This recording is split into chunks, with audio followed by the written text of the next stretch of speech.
Oke, baik. Assalamualaikum warahmatullahi wabarakatuh. Baik, anak sekalian, di video ini Ustadz coba untuk memberikan pembahasan soal. Jadi supaya nanti ketika kalian diberikan soal, kalian bisa lebih mudah untuk mengerjakan. Jadi kalian tinggal lihat di video di sini ya.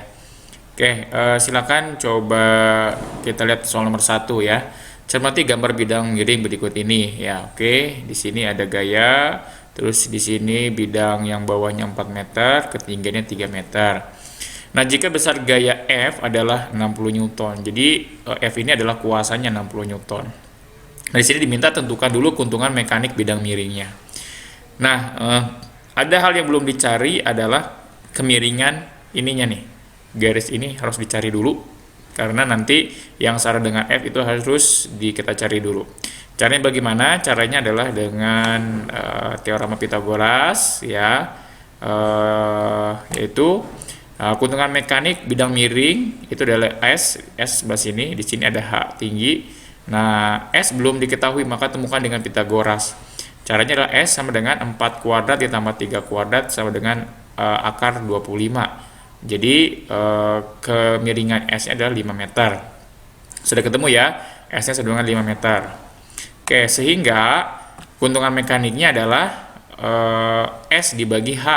Berarti 5 per 3 sama dengan 1,67 ya, keuntungan mekaniknya. Nah, selanjutnya adalah kita pengen tahu sih berapa sih beban berat yang bisa didorong ketika misalkan dengan keuntungan mekanik 1,67. Nah, W itu adalah keuntungan mekanik dikali dengan kuasa. Nah, tadi kita sudah temukan bahwasanya kuasanya adalah 60 Newton dikali dengan 5 per 3 sama dengan 100 Newton. Ya, seperti itu. Ya, gampang kan? Oke, selanjutnya adalah soal nomor 2. Nah, seorang pekerja hendak menaikkan sebuah almari besi ke bak belakang truk dengan menggunakan bidang miring seperti gambar di atas. Ya, kayak jika massa almarinya adalah 120 kg dan percepatan gravitasinya adalah 10 meter per sekon kuadrat, tentukan gaya minimal yang diperlukan pekerja untuk menaikkan almari. Selanjutnya adalah keuntungan mekanik bidang miring itu sendiri. Oke, diketahui di sini adalah massanya ya, massanya adalah 120 kg. Ya, kita lihat pembahasannya. Nah, yang harus kita ketahui adalah gaya minimal yang diperlukan pekerja untuk menaikkan almari adalah gaya itu berarti F sama dengan H per S ya, H per S dikali dengan W ya, berat bebannya atau newtonnya. Ya, jadi H ini tinggi bidang miring, S-nya adalah panjang sisi miringnya. Nah, panjang sisi miringnya 2 meter, tingginya adalah 1 meter. Nah, berat bebannya jadi kita harus cari dulu ya. Nah, yang pertama adalah kita harus menemukan berat almari terlebih dahulu atau weight-nya. Nah, kita akan tahu di sini massanya adalah 120 kg, lalu gravitasinya adalah 10 meter per sekon kuadrat ya. Maka beratnya adalah massa dikali dengan gravitasi sama dengan 120 dikali dengan 10 sehingga didapatkan adalah 1200 Newton ya, 1200 Newton. Nah, sehingga ya F sama dengan H per S dikali W. F sama dengan 1 per 2 ya dikali dengan 1200 sama dengan 600 Newton. Jadi gaya untuk menariknya adalah sebesar 600 Newton saja. Seperti itu. Nah, keuntungan mekanik bidang miring adalah bisa Km sama dengan W per F sama dengan 1200 per 600 sama dengan 2, atau bisa juga S per H lintasan dibagi dengan ketinggi 2 dibagi 1 sama dengan 2. Jadi keuntungan mekaniknya adalah sebesar 2 kali gitu ya. Soal nomor 3 ya. Nah, seorang anak memodifikasi sebuah katrol dan bidang miring untuk menaikkan sebuah balok seperti terlihat pada gambar berikut ya. Nah, di sini ada bebannya 1200 Newton, lalu ketinggiannya adalah 3 meter, lalu lintasannya adalah 5 meter. Nah, tentukan gaya yang diperlukan anak untuk menaikkan balok, keuntungan sistem mekanik pada sistem katrol pada bidang miring ya. Oke, memang ini soalnya cukup rumit ya. Oke, ini soal katrol yang paling gampang dulu aja ya. Nah, seorang pekerja pada bangunan menaikkan pasir dengan cara seperti lihat pada gambar berikut ya. Nah, tentukan gaya yang dikeluarkan oleh pekerja untuk beban seberat 50 Newton dan keuntungan mekanik dari katrol ya. Nah, katrol tetap seperti gambar di atas mempunyai keuntungan mekanik hanya satu saja. Kenapa hanya satu saja? Karena katrol ini berfungsi sebagai mengubah arah saja. Ya, mengubah arah saja. Yang biasanya misalkan harus menariknya dari atas pakai tangan, maka dia menariknya hanya ke bawah saja biar gampang ya. Seperti itu. Nah, yang kedua kita lihat di sini titik tumpunya kan ini. Maka keuntungan mekaniknya adalah lengan kuasanya dia berupa jari-jari, lengan bebannya juga berupa jari-jari. Jadi jari-jari dibagi jari-jari sama dengan 1 ya. Nah, katrol tetap seperti gambar di atas mempunyai keuntungan mekanik 1 sehingga F-nya itu sama dengan W.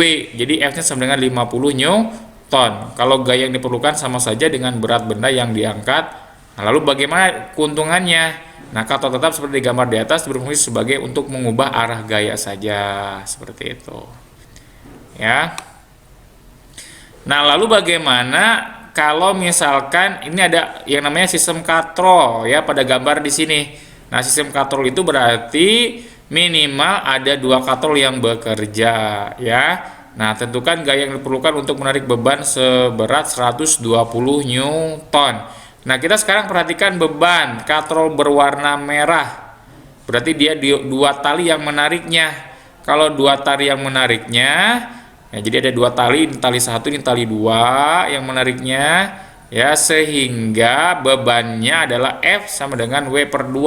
Berarti keuntungan mekaniknya adalah dia 2. Jadi gaya yang dibutuhkannya adalah beban dibagi dengan keuntungan mekanik sama dengan 60 Newton ya. Nah, di sini ada pengungkit ya, seorang anak sedang mengungkit sebuah buah batu. Nah, kita lihat. Ini lengan bebannya 20 cm. Lengan kuasanya 180 cm. Lalu bebannya adalah 360 Newton. Tentukan gaya yang diperlukan anak. Nah, di sini kita harus bisa menentukan rumus untuk mengungkit di atas ya. Nah, jadi ini kan kita umpamanya ini titik tumpu nih. Titik tumpu ke beban namanya adalah bagian beban. Titik tumpu ke kuasa namanya adalah kuasa gitu ya. Jadi gaya pada kuasa dikali dengan lengan kuasa sama dengan beban dikali dengan lengan beban. Ya, jadi gitu ya. Jadi ini pemisahnya tengah-tengah ini. Ya, satu lagi, gaya dikali lengan kuasa sama dengan beban dikali dengan lengan beban. Ya. Nah, sehingga F-nya dikali dengan 180 cm. Gaya dikali 180 cm sama dengan 360 Newton dikali 20 cm. Berarti F-nya berapa? 40 Newton ya, seperti itu. Jadi kuasanya adalah 40 Newton.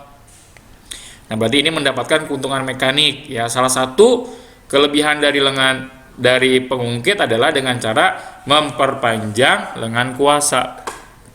Jadi untuk meningkatkan keuntungan mekanik adalah dengan cara memperpanjang lengan kuasa ya. Seperti itu. Nah, soal yang nomor 7. Nah, misalkan ini titik tumpu nih. Nah, kalau ini titik tumpunya di ujung. Beban ke titik tumpu 0,5 meter atau setengah meter. Lengan titik beban ke kuasa 1,5 meter. Tapi kalau misalkan ke titik tumpunya berarti sebenarnya berapa? 1,5 ditambah setengah. Berarti 2 meter ya. 2 meter ya, kita lihat ya. Lengan bebannya adalah setengah meter. Lengan kuasanya adalah 2 meter. Kenapa? Karena dari kuasa langsung ke titik tumpu. Kan titik tumpunya di ujung, berarti di sini titik tumpunya. Berarti titik tumpunya adalah lengan kuasanya adalah 2 meter gitu. Ya. Seperti itu ya. Nah, jadi F dikali LK sama dengan W dikali LB. Jadi F dikali 2. Gaya dikali dengan lengan kuasa sama dengan 600 dikali dengan setengah. Ya, berarti F-nya sama dengan berapa? F-nya sama dengan 150 Newton. Ya, Nah, kurang lebih sudah ada 7 soal yang bisa kita bahas pada hari ini. Jadi mudah-mudahan untuk nanti latihan soal dan ulangan kalian juga bisa melihat pada video atau kalian bisa searching di web fisikastudycenter.com ya, seperti itu saja. Terima kasih. Assalamualaikum warahmatullahi wabarakatuh.